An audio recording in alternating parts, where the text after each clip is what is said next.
যারা ভাগে কোরবানি দেয়, বেশিরভাগ ক্ষেত্রে যারা শেয়ারে কোরবানি দেয়, ভাগে কোরবানি দেয়, 7 ভাগে কোরবানি দেয়, বেশিরভাগ ক্ষেত্রেই তাদের কোরবানি বাতিল হয়ে যায়, সওয়াব বাতিল হয়ে যায়। এবং এটা বলার বিশেষ কিছু কারণ আছে। যারাই ভাগে কোরবানি দেন, আমি সবাইকে বিনীত আবদার রাখছি, আই এম বিং ভেরি হাম্বল, সবাইকে বলছি, প্রিয় ভাইয়েরা প্লিজ মেহেরবানি করে 5টা বিষয়ে খেয়াল রাখবেন ভাগে কোরবানি দেওয়ার সময়। এই 5টা বিষয় ঠিকঠাক থাকলে আপনার কোরবানির সওয়াবকে আরো বাড়াই দিবে একজন, বলেন সবাই, তিনি কে?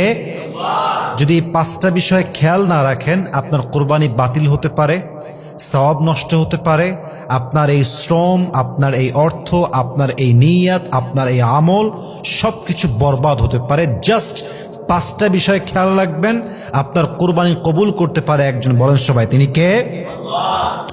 1 নাম্বার, যারা 7 জন মিলে শেয়ারে কোরবানি দিচ্ছেন, খেয়াল রাখবেন ভাগে কোরবানি দেওয়ার ক্ষেত্রে সকলের নিয়ত সহি আছে কিনা। কারণ আর নিয়তুল ফাসেদা, প্রথম ব্যাপারটাই হচ্ছে এরকম, আর নিয়তুল ফাসেদা, যদি কোনো একজন ব্যক্তির নিয়ত খারাপ হয়, অর্থাৎ 7 জনের মাঝে একজনের নিয়ত হচ্ছে শুধু গোস্ত খাবো, জাস্ট গোস্ত খাবো, এটাই তার ইন্টেনশন, তবে আপনাদের কোরবানি বাতিল হওয়ার সম্ভাবনা অনেক বেশি।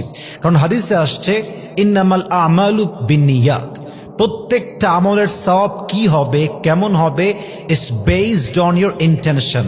নিয়ত ভালো তো সওয়াব আছে, নিয়ত খারাপ তো আমলে কোনো সওয়াব নাই। এই জন্য খেয়াল রাখবেন আর নিয়তুল ফাসেদা, কোনো ব্যক্তির নিয়ত খারাপ আছে কিনা। রাজি আছেন তো ইনশাআল্লাহ? 2 নাম্বার, আর রিজকুল হারাম, 7 জন মিলে কোরবানি দিচ্ছেন, কিন্তু খেয়াল রাখবেন যে কোনো একজন ব্যক্তি ইনকামটা হারাম আছে কিনা। মনে করেন 7 জনের মাঝে একজন ইনকাম হচ্ছে ঘুষের ইনকাম, কারো ইনকাম সুদের ইনকাম, কারো ইনকাম জুয়ার ইনকাম, কারো ইনকাম চাঁদার ইনকাম। অর্থাৎ 7 জনের মাঝে যদি জাস্ট ওয়ান পারসন এমন হয় যার নিয়তটা সহিনা এবং তার ইনকামটা হারাম, এমন কোন ব্যক্তি যদি হয়, তার জন্য সবার কোরবানি বাতিল হয়ে যাবে, ঠিক কিনা বলেন? এবং হাদিসে আসছে, আল্লাহর হাবিব বলেছেন ইন্নাল্লাহা তাইয়িবুন লা ইয়াকবালু ইল্লা তাইয়িবান, আল্লাহ নিজেও পবিত্র, আল্লাহ যা কবুল করে তাও পবিত্র, ঠিক কিনা বলেন? অতএব রিজিক যদি হারাম হয়, আর্ন মানি সোর্স যদি হারাম হয় কোন একজনের, আপনাদের কোরবানি বাতিল হতে পারে। আল্লাহ বোঝার তৌফিক দান করুক, পড়েন সবাই আমিন। 3 নাম্বারটা হচ্ছে আল মুজাদালা ফিল মিলিক, ডিসপিউটস ওভার ওনারশিপ রুয়েন কোরবানি। মাথায় রাখবেন, যদি আপনার ভাগে কোরবানি দেওয়ার ক্ষেত্রে ব্যাপারটা এরকম হয় যে একজন 500 কম দিয়েছে আর একজন 500 বেশি দিয়েছে, এখন এই মালিকানা নিয়ে ঝগড়া চলছে। অনেকে বলছে এই ভুঁড়িটা আমি নেব কারণ আমার 500 বেশি আছে, কেউ বলছে এই কলিজা আমি নিব আমার 1000 বেশি আছে। এই যে মালিকানা নিয়ে ঝগড়া করা আপনার কোরবানির সওয়াবকে বাতিল করতে পারে, নষ্ট করতে পারে। অতএব যার যেটা ভাগ থাকবে স্পষ্ট থাকবে, কিন্তু কেউ কাউকে মালিকানা নিয়ে খোটা দিয়ে, ভাগ নিয়ে ঝামেলা করে, ঝগড়া করে, নিয়তকে বাতিল করে কোরবানির সওয়াবকে বাতিল করা যাবে না, ঠিক কিনা বলেন? এই জন্য আপনারা মালিকানা নিয়ে ঝগড়া করবেন না। 3 নাম্বার বিষয়। 4 নাম্বার বিষয়টা হচ্ছে যে আয-যুহকু ওয়াত-তাফাখুর, এমন একটি বিষয় যেটা অনেকের মাঝে আজকাল দেখা যায়।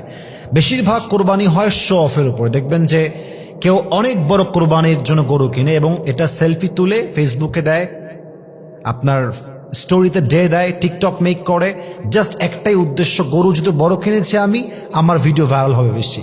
এই ভাইরালের চিন্তা, শো অফের চিন্তা আপনার সমস্ত আমলকে বাতিল করতে পারে, ঠিক কিনা বলেন? এজন্য যদি 7 জনের মাঝে যে কোনো একজন নিয়ত হয় শো অফ করা, সাবধান, জাস্টিফাই করে নেবেন। 5 নাম্বার বিষয়গুলো শেষ করতে চাচ্ছি।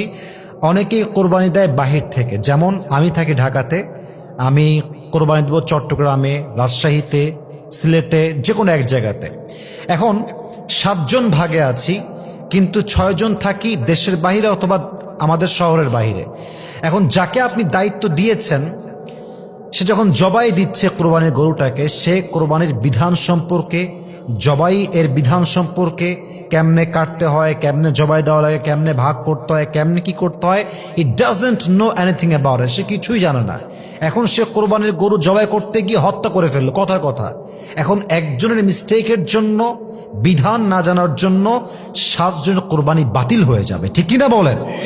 এজন্য 7 জন ভাগে দিচ্ছেন, অবশ্যই মাথায় রাখতে হবে সবার কোরবানির সম্পর্কে বেসিক বিধান জানা আছে কিনা, গরু জবাই করার সুন্নতি নিয়ম কি, কোন আহকাম আছে, কোন বিধান আছে জানতে হবে। অতএব খেয়াল রাখবেন, আমার দায়িত্ব টাকা দিয়ে দিলাম আর সব শেষ, তা নয়, বরং 7 জন মানুষ উপস্থিত থাকা জরুরি।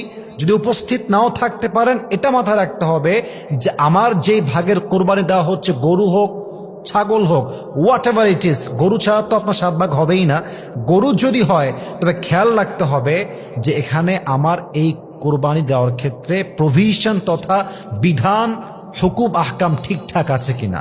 আল্লাহ সবাইকে এই 5টা বিষয় বুঝে ভাগে কোরবানি দেওয়ার তৌফিক দান করুক। আমরা সকলেই জবান খুলে পড়ছি আমিন।